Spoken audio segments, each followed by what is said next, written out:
Prime is coming at you with another video review. And today we're going to be taking a look at the new Takara Tomy DMK-02 Bumblebee Dual Model Kit. Basically, as I said, it's a 1/35th scale model kit that when you put it all together, we get Bumblebee. This is fantastic. I absolutely love it. Really nice picture here on the side. I really like that. This might be the most movie accurate Bumblebee, nothing on the back, that we've ever gotten. As you can see, the main frame, and then you add all the bits onto it. He does come with a plasma weapon, a battle mask. There's the front of him. There's the back. Very highly detailed. Another really cool heroic looking picture.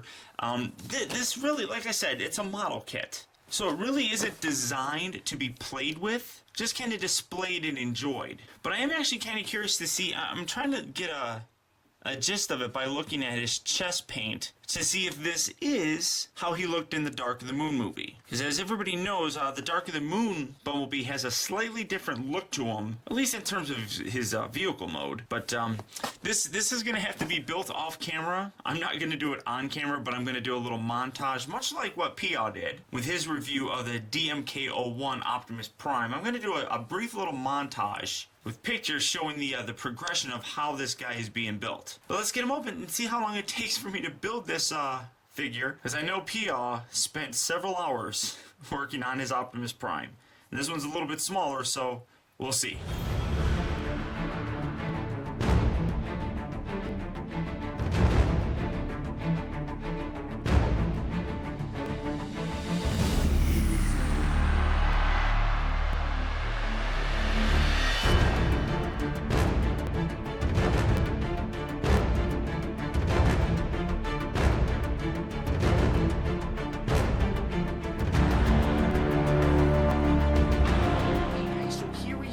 DMK-02 Bumblebee opened up out of its packaging and, as you saw, fully assembled. And I gotta say, this thing really does take a while to actually put together.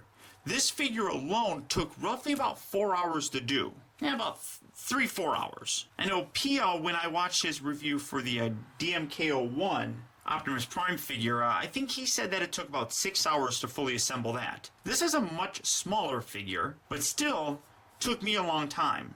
But honestly, this thing was well worth the time, the effort, the blood, the sweat, the tears, all of that. Because this is probably, in my opinion, the best representation in terms of robot mode for any Bumblebee figure that we've ever gotten. Looking at this, this really is one of the most CGI accurate looking Bumblebees to date. And the fact that you get to put them together is just a huge bonus. There's a huge sense of satisfaction when you put together something, when you actually construct it. And while they're telling you what to do and what you're supposed to put together, where things are supposed to go and all that fantastic stuff, it still is a wonderful, wonderful accomplishment when you finally get it done and you're looking at it and you're just like, wow. As you can see, Bumblebee is roughly about, I would say, deluxe size. Not too terribly big, but detailed and just wonderfully assembled, of course, by me, and just created. I mean, this is a wonderful, wonderful looking piece. Now, as I said, it is a model. This is not a toy. This is not something that you're supposed to play with. If you want to play with a figure, go ahead and get this guy. Because this is a toy. A model kit really is not a toy. It's definitely something that you want to handle with kid gloves at most times when you are handling this figure. But as you can see, as I said, he is roughly about deluxe size. A little bit smaller. Maybe more in lines of the Dark of the Moon deluxe figures. But as you can see, just a whole lot more streamlined and so much more CGI accurate than this version of Bumblebee. This guy really does have an impressive level of detail. The only thing that I don't particularly like are these big giant shoulder pads that really kind of take away from the overall aesthetic. His arms I don't think were really all that big. I love the fact that when you flip it around here on the back, he finally has, oh, I just knocked his arm off. But he finally has the little flat things here. Proper positioning of the wheels and the wings. As you can see, his arm, it very easily popped off. That's why this is not a toy. Now, there are some pieces on here that would benefit from being glued on. I actually glued his face on, and these little panels here on the back they actually attach, it's kind of hard to see, but right inside here they attach to this little tiny joint that liked popping off all the time. So I glued those on as well. But as you can see, just marvelous amounts of detail on here. Now this being a model, you could paint this up if you wanted to, add, you know, some extra silver or some darkened colors throughout the rest of the torso. Really kind of whatever you wanted to do. But it comes out like this, and I think this looks fantastic. Wonderful looking torso. I mean, he's even got the license plate there right on his crotch area. And his legs are just really probably the best representation of Bumblebee's legs that we've gotten. In addition to that, his feet are just wonderful looking. Now, one thing that really makes this guy stand out is the level of articulation that he has. I really should have counted all of it, but I neglected to do that when I started putting it all together. His head's on these two different joints, so you can get a movement like that. Like that. He can look up, he can look down, real far down. He moves side to side. I mean, this has a ridiculous level of articulation just in the head itself. The arms will rotate forward, they rotate back, they rotate up and down. He's on two joints here at the elbow, so you get a nice range of motion there. His arms, they rotate, but you kind of have to take this out and reposition it to get him to have his arms rotate. So you can have the hands like that, take it out. You can put them like that. Then you can have them off to the side, displaying these funky looking things here. And his hands actually are on these little joints that can move forward and back, and also in and out. Now I prefer to keep his hand like this because I do prefer to have it where his, well, not like that, where his elbow is positioned like that. So his hands go up in a natural look. He is articulated at the waist in a couple different spots. You can move him forward and back like so. He rotates just a little bit, not too much, because there are some bits down here that hinder things. So you can't get too much in terms of rotation. And then one of the biggest gripes that I have, maybe it's just with this figure, but when you rotate his legs up, his leg will probably pop off, and you can kind of already see it. I don't know if you can see that in there. That little joint there is starting to separate, where you have to push it together so that it doesn't pop. Well, and that came off. Like I said, kid gloves, not a toy. There we go. But he moves forward and back. You kind of have to almost rotate him right here so that it stays together when you're doing it. Rotates in and out, bends at the knee. He rotates like this, like that, like that, like that. I mean, he's got such a range of motion in his legs.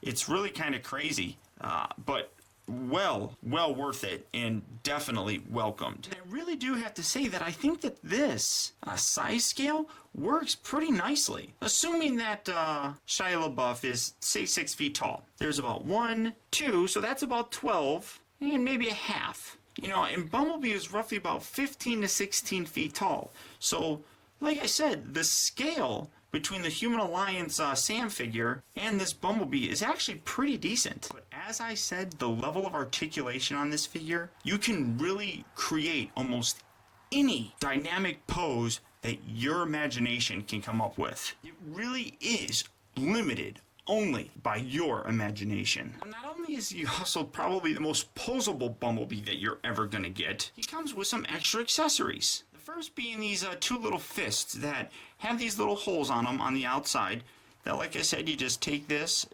unpeg that, peg that in, do the same on this side, and now Bumblebee's got some fists that you know, you can recreate the whole boxing scene from the first movie, which, again, that just looks cool. He also comes with a really nice plasma cannon, which, if you look on the tip right here, it's got this really nice colored blue translucent plastic that you just take his whole forearm, remove that, take that, plug that in, and now he's got his cannon that he can blast some Decepticons with. But what good would his cannon be without his battle mask? Now this is a little bit more tricky to do. As you can see, this little top part right here is actually a separate piece, and I just pulled his whole head off. and drop something else. As things fall off, you learn that you might have to glue them back on. But his head's just on this little ball joint that when you get it, you kind of have to, and it's a little tough to do.